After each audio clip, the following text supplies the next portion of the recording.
ప్రపంచంలోనే అతి భయంకరమైన అతి బలవంతుడైన ఒక వ్యక్తి ఉన్నాడు. ఆ వ్యక్తి ఒక కల కన్నాడు.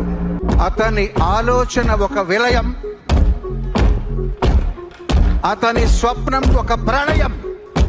ప్రళయం ప్రళయం దుష్కృత వలయం, ప్రబలం ప్రచలం దుర్దమ నిలయం, అసని పాత అజస్ర ప్రకరం, తిమిర లోక సమవాకారం, గర్జించే పర్జన్యం, ఘోరాది ఘోర దౌర్జన్యం, అనవతరం ఆతని వేట, ప్రమాదాలతో సయ్యాట.